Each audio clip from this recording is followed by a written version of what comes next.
So yet another wild and woolly day in the universe of how things work, and it is March 31st, 2022 at approximately 12:17 p.m. my time. And I'm going to keep this short today. I'm going to keep them mostly short because it's really, you don't need to know much more than just the nature of the mammoth portrayal and deception of a machine that has constantly been grinding what we believe are the ideals of what it means to be an American, whether it's the American dream, whether it's life, liberty, and justice for all, or primarily the integrity of law. All of that has been betrayed. I was going through my morning feeds, and it's amazing. I read this one paper, which is kind of a unbelievably insightful and way ahead of the rest of anybody that I've ever come across. And it's called Wall Street on Parade. And I'm actually in contact with one of the co-editors, a woman by the name of Pam Martins. And every single day, they have revelations that are just another piece of the puzzle. And the two that I need to focus on are what I had focused on when we first started this out. I asked, the universe of people out there, how many people think the system is corrupt? And by a count of hands, we looked and we scanned the audience, and it looked like everybody. So all 300 million Americans, 340 million Americans know the system is rigged. And then I said, well, how is the system rigged? And then you could hear a mouse peep, right? Nobody understands the system. And I laugh almost from I don't know, almost in awe of the disconnect. What is it going to take to create the momentum, of people that are good people who are honest, who believe in the dignity of the American dream and the integrity of law, and people who teach their children right from wrong, and people who might be God-fearing, and people who might believe that there are consequences for bad behavior, and all of those types of people that I know exist. And I know that all of those types of people aren't just one kind of I don't know, category of people. I mean, some of those people go to church. Some of those people might go to a bar and smoke marijuana. Some of those people, might be, code, some sort of tech analyst, people who write code, for big tech. Some of those might be in the military. Some of those might be rock and roll stars. I mean, it runs the gamut, right? And that's the whole thing when I always use this sort of, personification of what it says to me, right? That you have two columns of your soul. You have character and integrity and dignity, and you've got complicity, hypocrisy, and duplicity. Everybody can lie. Everybody can live a lie.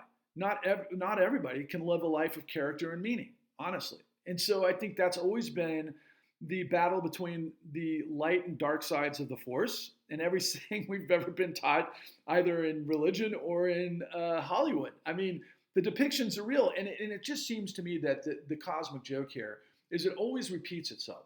And so what am I trying to express to you guys that I haven't already that can get you further into a situation where you're suddenly activated to go, oh my God, this guy Patrick is literally the Pied Piper of the truth that could purge corruption if only tens of millions of us got together. So instead of clicking click and going to the next screen, you can do that literally all the way until you become a victim of this. And then that's when most people go, my God, somebody save me. What I'm trying to do is get to everyone who hasn't been destroyed by this and connect them with the tens of millions who have to make them understand the realities of our times. So the United States is supposed to be, separation of powers, and we're supposed to be, a situation that's really incorruptible.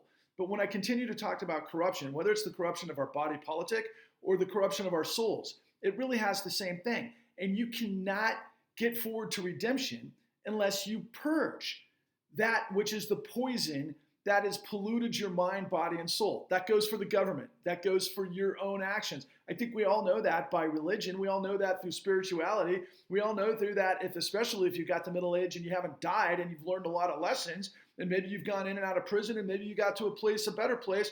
All of these things that I'm telling you and the methodologies are true.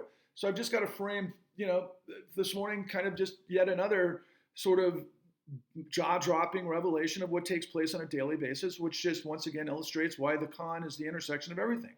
So yesterday I brought to you guys that, there was this NBC expose that proclaims in its headline the largest fraud in history as it relates to PPP loans. And as you read the expose, it's quite remarkable. I mean, the level of fraud and the speed in which the fraudsters that came from all over the world were able to basically loot the PPP program was extraordinary. And I mean, the numbers are extraordinary. 687 billion, I think, is what they quoted. But at the same time, it's still a drop in the bucket to what we show you in the con. Except the difference is the con includes the courts.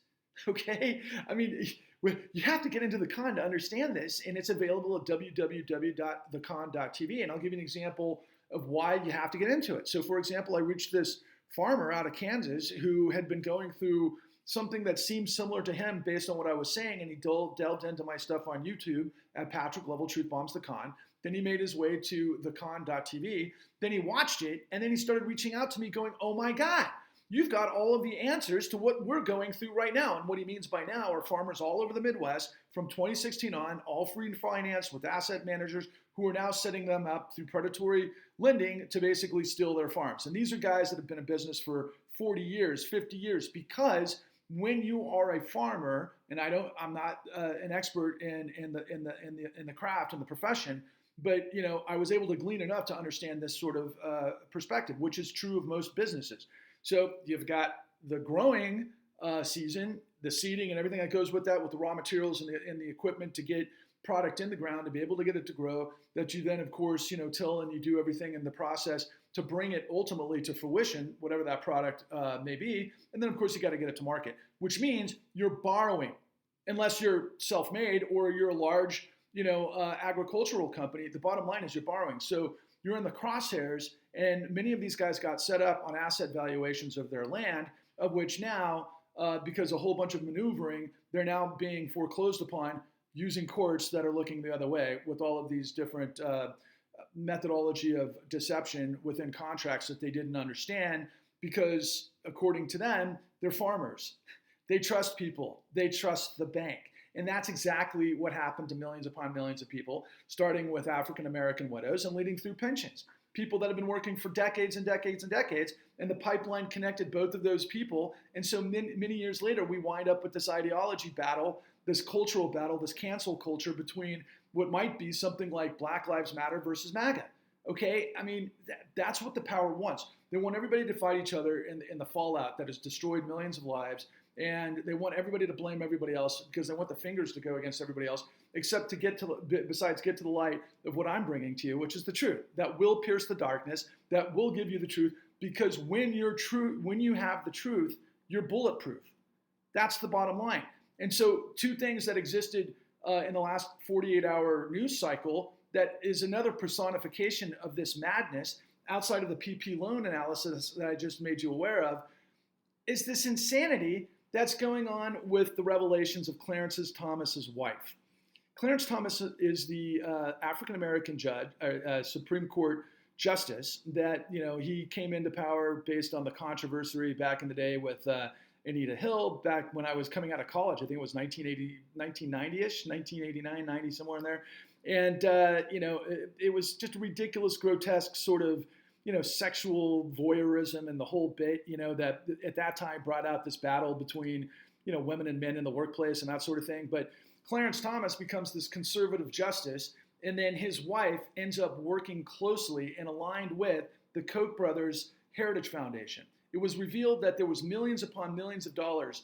I shouldn't say millions upon millions. I think that on their records, initially, it was close to $1 million of earnings that his wife had taken from the Koch Foundation, for, I guess, services rendered for, I would say through think tanks sort of thing, okay? She's, again, the wife of a Supreme Court justice, okay? The Wall Street Journal actually had an op-ed today that said, you can't really co-fangle, the fact that she might be on the take with the Koch brothers, but you can't hold Justice Thomas accountable for that because there's no direct correlation, even though we can see a lot of the decisions that Thomas has made over the course of the last, several decades that are contiguous with what is really in the literature, if you will, of the Koch brothers and their kind of stated aims. And the Koch brothers are incredibly sophisticated at think tanks, at influence, at buying influence, at creating legislation, and in all of the composite forms of government. It now very clearly evidence into the Supreme Court. And why is that important? Because Jenny Thomas, on top of that, was consulting the Trump administration not to accept the terms of what took place during the presidential election because of all the things involved with supposedly the big lie. And I've had lectures / sermons on my theory on what Trump was doing in that. But at the very minimum, we've got a pay-to-play situation with the wife of a Supreme Court justice. And if you can't see the conflicts of interest, then go do your own research and then pretend like you know how the world works, okay? That's one side of the equation. The other side of the equation is what Wall Street on Parade had revealed, I think, 6 months ago, which is absolutely insane.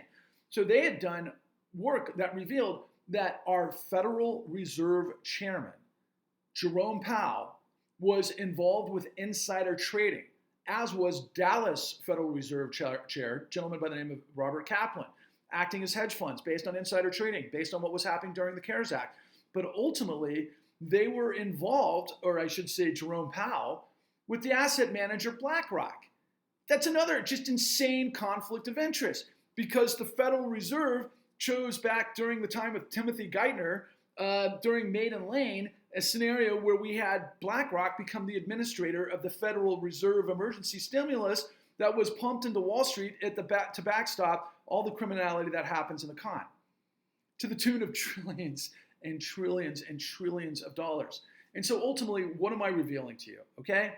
You've got the Federal Reserve involved with corruption, and you've got the Supreme Court involved with corruption. Now, is it, anecdotal? No, it's direct. And the people that could actually investigate this and bring criminal charges and do what the law would, the law's responsibility is, don't. Because of revolving door, because everybody who comes into the system from white shoe law firms that have conflicts of interest, get inside the government, that have access to the funds from the Federal Reserve, and they all get paid for it. And then in turn, this whole system provides campaign donations to both parties. And both parties will create scenarios that allow this system to continue unimpeded. I hope what I'm saying is crystal clear. It's corruption. It's corruption of the highest form. I call it corporate fascism undergirded by a criminal syndicate. Okay? It's not life, liberty, and justice for all. It's not separation of powers. It's a myth. It's certainly not democracy. And it's certainly nothing that we think we are. And now farmers are coming to me from the Midwest that might go to church every Sunday, that might vote Republican every election cycle, who are looking at me based on their own experiences and going, this guy's got the answers I'm looking for. That's what I'm trying to tell tens of millions of you.